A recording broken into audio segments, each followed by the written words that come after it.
And then after Candace, Leona Kalima.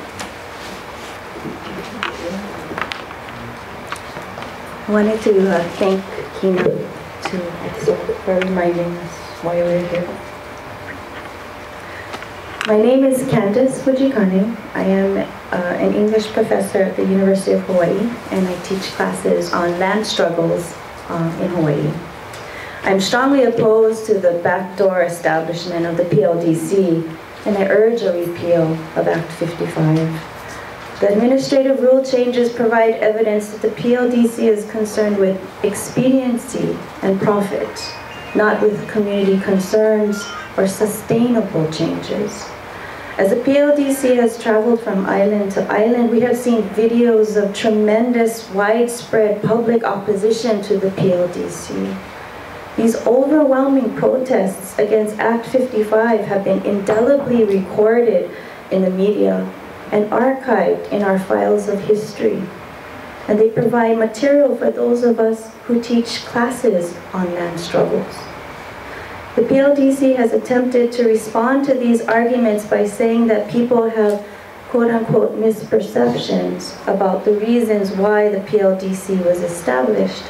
Mr. Haraguchi, you have argued that the PLDC, quote, is not exempt from federal laws, state environmental impact laws, nor state historic preservation laws. The emphasis in Act 55, however, I wanted to point out, is on the exemption of the PLDC projects from other critical laws, land use and zoning laws, coastal zone management laws, and the public's review of development projects. These laws comprise layers of protection for Vahipana and Kanakawiwi customary and traditional rights, public trust resources, and workers' rights. Given the problematic way the PLDC has been established and operates, I urge the repeal. This historical moment recalls the moment of the overthrow. The PLDC stands now as the most visible example of how the seizure of Crown and government lands in 1893 continues today. The processes of seizure and development have never stopped. This is the ethical question. Should the PLDC continue? I urge you to repeal Act 55. Thank you.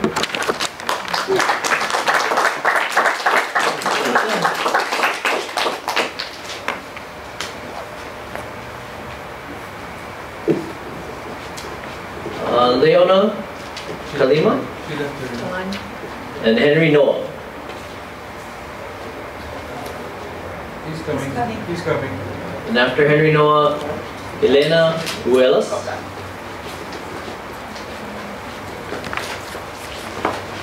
Henry? Yeah. Hello, my name is Henry Noah. First of all, I'd like to express my dislike for Act 55, simply because it's absurd to think that a nation governed by democracy can disregard every diplomatic or every democratic process that was developed by the people over a 200-year period of time and totally disregard those actions by placing all of this power into one body, particularly a corporation. And I cannot even foresee how our legislators could have accepted this same act. Color mine. It's not the only time this happened, sorry. I know. Honey, I'm actually doing the thing, okay? So I'll call you later. Okay? Aloha. Yeah, the boss called. We've all been there. But, you know, I'm kind of glad she called, you know? She kind of put the anger out of me. Because here we are, we're discussing, due process of law. And how senseless it's become, you know? And this law is directly connected, okay, to a time in history that these lands did not belong to this government or the prior governments that transferred these properties. And I think the responsibility isn't about the usage of the property, but to resolve the properties that this board, this corporation has been given this kind of authority. So for the years that I've been involved with trying to resolve this problem, I realized that there's course of actions available to us, okay?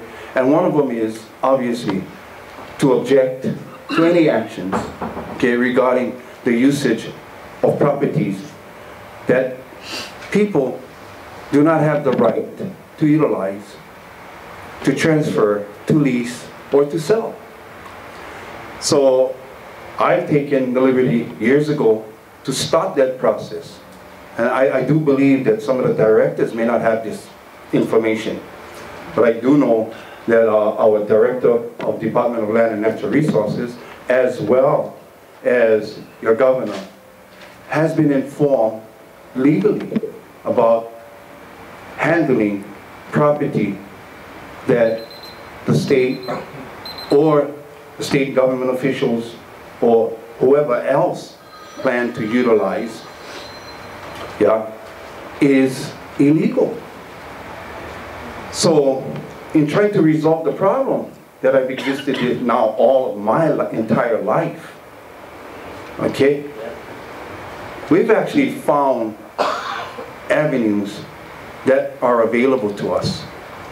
So I'm here to basically give you public notice, okay, that any transaction of these lands, that you'll be held in your public and private capacities, okay? And I was told to transmit this so that you are aware that handling stolen property, be it lands, be it a vehicle, be it a home, is still considered stolen property.